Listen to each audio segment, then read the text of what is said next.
right, tonight's lesson is the last lesson of Chapter 9, Problem Subjects. It's on page 219 of your grammar book.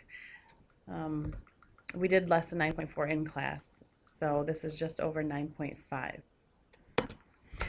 Problem subjects. When collective nouns, nouns ending in S, titles, and numerical expressions are used as subjects, it can be difficult to tell whether they take singular or plural verbs.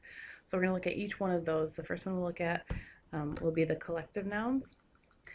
Remember this from, I believe it was chapter 2 in the grammar book when we talked about nouns. Collective nouns, group, class, team, staff, jury, family, committee. Those are just a few of them, but they're the more common ones. Collective nouns name groups of people or things.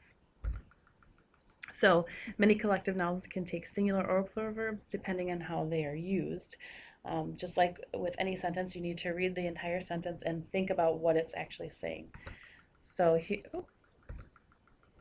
here's an example. When a collective noun refers to people or things acting as a group, it takes a singular verb.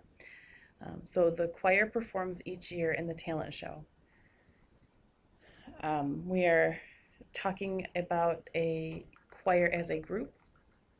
So our verb is going to be singular. When a collective noun refers to people or things acting as individuals, then it takes a plural verb. So the choir come from 3 different schools. They're talking about the group, the people in the group acting as individuals. Now we have singular nouns ending in S. Some nouns that end in S or ICS look plural but are actually singular. When used as subjects, they take singular verbs. There are a couple examples. Singular nouns with plural forms.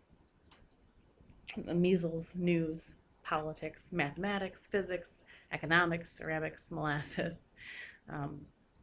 So again, they look plural but are actually singular.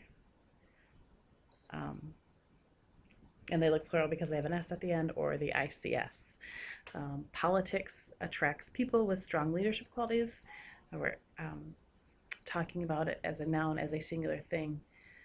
So you have a singular verb there. And the weekend news features local personalities. And again, we're talking about the news as one thing. So our verb is going to be singular as well. Titles. This is on page 220 now. Titles of works of art, literature, and music are singular. Even a title consisting of a plural noun takes a singular verb. So The Outsiders, we're talking about the book itself, is a popular novel. So even though it ends in an S, we need a singular verb. Measurements and amounts. Words and phrases that express weights, measures, numbers, and lengths of time are often treated as singular. They take singular verbs when they refer to amounts rather than numbers of individuals. Okay, so measurements and amounts.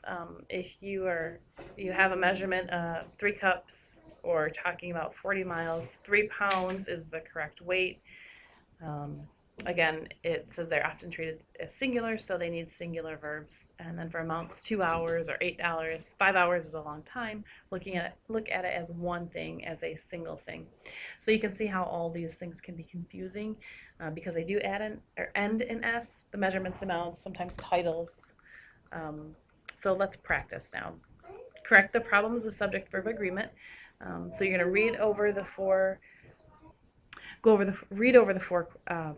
statements here, and if there's a problem, fix it. If there is not a problem, just write the word correct. And that's it for tonight. We'll see you tomorrow.